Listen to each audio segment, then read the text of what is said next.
Good Morning Business, French Tech. À 6h43, nous recevons Thierry Dussautoir, ancien capitaine de l'équipe de France de rugby. Bonjour. Bonjour. 80 sélections à la tête du 15 de France.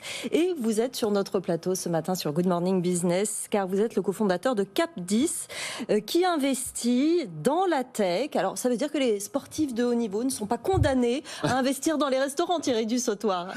Écoutez, c'est vrai que traditionnellement, les sportifs investissent dans des business plutôt dits traditionnels. Oui. Mais nous, on a investi avec mon associé Laurent Silva depuis près de 20 ans dans la tech. Et finalement, c'est bon signe parce que ça veut dire qu'on est dans l'air du temps. À l'époque, c'était assez rare. Mais aujourd'hui, il y a beaucoup de sportifs qui investissent dans ce milieu-là. C'est vrai, très bien. on en a reçu, ouais. Et du coup, c'est intéressant parce que vous allez investir, vous dites, voilà, maximum 10 entreprises avec des tickets compris entre 50 et 500 000 euros. Et pourquoi est-ce que, et avec un rôle évidemment de coaching au plus près des entrepreneurs que vous allez soutenir, c'est quoi le parallèle entre le sport de très haut niveau et l'entrepreneuriat ?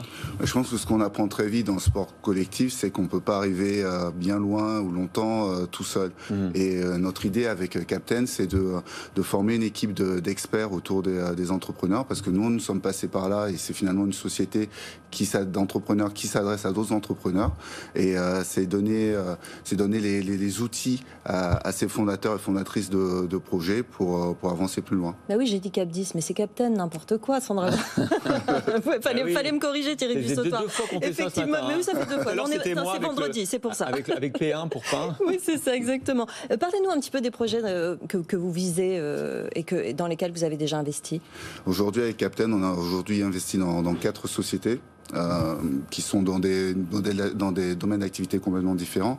Mais ce qu'elles ont en commun, c'est le modèle économique. Ce sont des modèles type SaaS, oui, avec des abonnements ou des modèles de revenus récurrents. Ouais. Et donc aujourd'hui, il y a une société qui s'appelle Solsevi, c'est une société canadienne qui regroupe une communauté de fans de sneakers. Ah oui, ça aussi, ça c'est incroyable. Les sneakers et les communautés de sneakers, on avait déjà reçu, c'est quelque chose d'assez impressionnant. Hein. Exactement. On a investi aussi dans Osol, qui est une société d'optimisation des bureaux grâce à une batterie portative. Ouais. Une société qui s'appelle aussi Cosmic Data, qui est spécialisée dans le management de la réputation et des avis en ligne. Et enfin, OneCheck, qui est une société spécialisée dans, on va dire, l'optimisation des métiers de l'hébergement. Et donc vous vous promenez de l'une à l'autre, il y en a 4, il y en aura bientôt 10, pour effectivement, enfin vous promenez, pardon de l'expression, mais simplement vous allez de l'une à l'autre pour prodiguer vos conseils, encadrer les gens,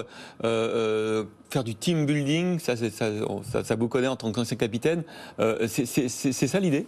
L'idée c'est de déjà auditer les sociétés, voir à quel niveau on peut avoir un impact auprès de ces jeunes entrepreneurs et leur permettre en fait de profiter de notre réseau, de profiter de notre expertise, ouais, et aussi de l'ensemble de leaders qu'on a constitués autour de nous pendant ces 20 dernières années et les mettre à disposition de ces entrepreneurs. Qu'est-ce qu'il faut avoir dans son projet pour attirer votre attention à tous les deux ?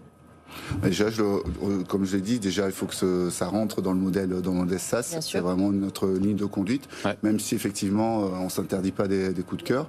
Mais il y a des domaines, il y a des défis particuliers que vous voulez, auxquels vous voulez vous attaquer ? Non, encore une fois, on reste assez libre sur le domaine d'activité et c'est aussi la rencontre qui va être importante, savoir si avec le fondateur, on a une bonne relation, on sent qu'on peut avoir un impact et lui apporter de quoi finalement grandir à ses côtés. Alors comment vous les trouvez, ces entrepreneurs que vous avez envie d'accompagner ? Est-ce que c'est en général ont bien frappé à votre porte, ou est-ce que c'est vous qui, entre les États-Unis et l'Europe, reniflez un petit peu l'air du temps ? Exactement, c'est le réseau qu'on s'est constitué au fil des années qui nous permet finalement de remonter l'ensemble des opportunités. Et justement, l'idée de Captain, c'était finalement de rationaliser ce flux d'opportunités et de pouvoir justement être vraiment impactant. Alors on l'a dit, on a reçu des sportifs qui font ça, Tony Parker, Sébastien Chaval, Ty Chris, qui sont venus sur ce plateau comme vous. Ça commence effectivement à se voir, ces sportifs de haut niveau qui investissent dans la tech, mais moins qu'aux États-Unis, c'est moins répandu. Est-ce que vous pensez qu'en France, il va y en avoir plus à l'avenir peut-être ? Oui, la tech, c'est une industrie d'aujourd'hui, mais aussi de demain. Donc, Oui. je pense qu'il y a de plus en plus de sportifs qui vont s'y intéresser. Et je pense que c'est aussi important de voir qu'il y a des sportifs aussi entrepreneurs, montrer que la partie sportive, le terrain, n'est qu'une étape de nos vies, mais il y en a une deuxième qu'on construit et dans laquelle on peut être performant aussi. Est-ce que la raison d'être est importante dans les projets que vous allez développer, peut-être pas tout de suite, mais à l'avenir, le défi climatique, d'autres valeurs de ce type qui deviennent vraiment incontournable aujourd'hui dans l'entrepreneuriat. Effectivement, mais je pense aussi que la tech, c'est un outil qui va permettre finalement de disrupter les modèles économiques aujourd'hui existants. Ils vont permettre finalement de répondre aux nouvelles problématiques qui s'imposent à nous. Donc ça va être un outil vraiment important. Pour l'instant, il n'y a pas beaucoup de footballeurs. Je ne sais pas pourquoi. C'est vrai. Pourtant, ils ont pas mal d'argent. Dans les cartes. Ah oui, si, c'est vrai. Pardon, dans les cartes, on l'a vu avec Sora, par exemple, et les tokens. Vous n'êtes peut-être pas dans les tokens, vous, c'est pas le business. Vous, le business, c'est l'abonnement et les revenus récurrents. Vous n'êtes pas dans la spéculation. Bon. Merci beaucoup Thierry Dussault-Soir, ancien capitaine de l'équipe de France de rugby, et cofondateur capitaine. Ça y est, on l'aura bien dit. Cap 10, comme dirait Sandra. Merci d'être venu dans Good Morning Business.